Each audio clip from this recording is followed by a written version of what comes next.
በዲጂታል ኢትዮጵያ ጉዞ ለበርካቶች ችግር ፈቺ የሆኑ ዲጂታል አሰራሮች ተግባራዊ የሆኑ ይገኛል። በዚህም ኢትዮ ቴሌኮም ከውጭ ጉዳይ ሚኒስቴር፣ ከፍትህ ሚኒስቴርና ከፌዴራል ሰነዶች ማረጋገጫና ምዝገባ አገልግሎት ጋር በመተባበር ዜጎች ባሉበት ሆነው የሰነድ ማረጋገጥ፣ የውክልና ስልጣን እንዲሁም የጠበቃ ፈቃድ አገልግሎት እንዲያገኙ የሚያስችል ቴሌሳይን የተሰኘ ሶሉሽን አስጀምሯል። በማስጀመሪያ መርሃ ግብሩ ላይ የኢትዮ ቴሌኮም ዋና ስራ አስፈጻሚ ፍሬህይወት ታምሩ ኩባንያው የኢትዮጵያን የዲጂታል ሽግግርን ለማድረግ የሚያስችሉ የቴክኖሎጂ መሰረተ ልማቶችን በስፋት እየዘረጋ እንደሚገኝ አነስተዋል። ዲጂታል ኢትዮጵያ 2030 ከተጀመረ 3 ወሩን አስቆጥሯል ማለት ነው። ምናልባትም እንግዲህ ከዲጂታል ኢትዮጵያ 2030 በርከት ያሉ ጉዳዮችን ኢትዮ ቴሌኮም በእነዚህ በባለፉ 3 ወራት ብቻ በርከት ያሉ አገልግሎቶችን ምዕራፍ የተሻገሩ የዲጂታል ኢትዮጵያን ትራንስፎርሜሽን የሚያፈናጥሩ አገልግሎቶችን ስናቀርብ ቆይተናል። ይሄ ግን በአይነቱ ደግሞ ለየት ያለ በሀገር ውስጥ ብቻ ሳይሆን ከሀገር ውስጥ ውጪ ያሉ ዜጎቻችንንም ጨምሮ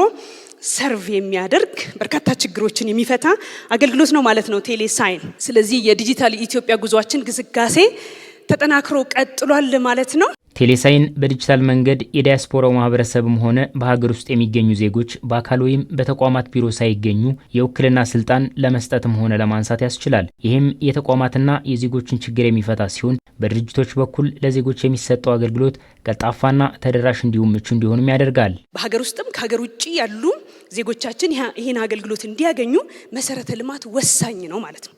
ስለዚህ ሀገራችን በባለፉት በተለይ ጊዜያት ስንሰራ የነበረው መሰረተ ልማትን መገንባት ማስፋት፣ በተለይም የኢንተርኔት ተደራሽነትን ለማስፋት ዛሬ ላይ በስልካችሁ ሆናችሁ በቴሌሳይን ተጠቅማችሁ ውክልና ስጡ ለማለት ወይም ተቀበሉ ለማለት መቼም በድፍረት የምንናገርበት ምክንያት ይህ እንደ ሀገር የተገነባው እኛ የምንኮራበት እንደ አይን ብሌን የምንንከባከበው ትልቅ ኢንፍራስትራክቸር ነው ማለት ነው። ዘለቄታዊነት ያለው አካታች ተደራሽ ኢኮኖሚ ለመገንባት እንደዚሁም አሁን ላይ ካለው በርካታ ዓለም አቀፋዊና ሀገራዊ ችግሮቻችንንም ጭምር ለመቅረፍም አስተማማኝ የሆነ ኢኮኖሚ ለመገንባት ይህ ኢንፍራስትራክቸር ወሳኝ ሚና ይጫወታል።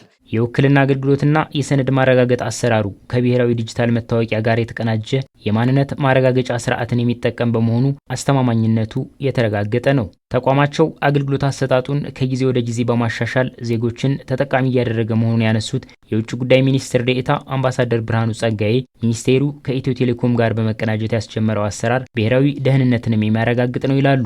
ይሄ አገልግሎት ስትራቴጂያዊ ጠቀሜታዎችም አሉት ማለት ነው።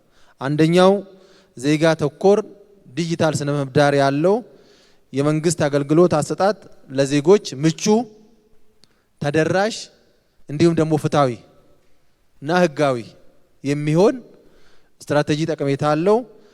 ሌላ ሁሉን አቀፍ ተቋማዊ ዲጂታላይዜሽንን ያካተተ ነው።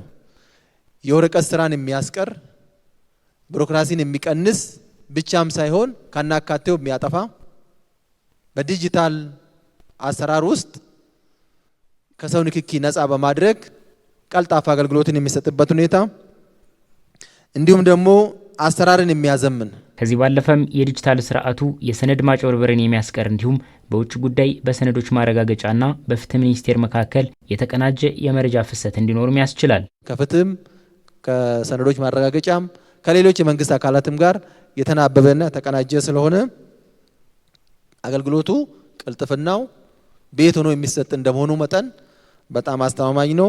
ከዛም አልፎ ደግሞ በቀላሉ ማግኘት ይቻላል ማለት ነው። ወረቀት ሲሆን አንዳንዴ የት እንደምናስቀምጥ አናውቅም። በዲጂታል ሲሆን ግን በቀላሉ ከአንዱ ፎልደር በሆነ ጉዳይ ሰርች ተደርጎ በቀላሉ የምናገኝበት ስለሆነ ሞባይላችን ላይ፣ ኮምፒውተራችን ላይ ኦር ኤኒ ዳታችን ላይ የሚገኝ በመሆኑ ጠቀሜታው በጣም የጎላ ነው ለማለት ነው። አሰራሩ በተለይም አሰልቺ ቢሮክራሲን በመቀነስ የአገልግሎት ተደራሽነትን በማሳደግና ሀገራዊ የዲጂታል ተጠቃሚነትን በማስፈን ረገድ የላቀ ፋይዳ እንደሚኖርም ታምኖበታል። በውጭ ሀገር ኤምባሲዎቻችን ባሉበት ብቻ ወይም ወደዛ በመሄድ ብቻ ሰርቪስ ያገኙ የነበሩ ዜጎቻችን አሁን ላይ ግን እንደዛ ማድረግ አይጠበቅባቸውም ማለት። ስለዚህ ኢትዮጵያ ከዘመኑ ጋር እየተራመደች እንደውም በአብዛኛው ደግሞ በአንዳንድ ጉዳዮችም እንደምታዩት እየቀደምንም የሀገራችን የዲጂታል ትራንስፎርሜሽን እያፋጠንን ነው የሚለው ልንወስደው እንችላለን። ቴሌሳይን ተቋማትን ሞደርናይዝ ያደርጋል።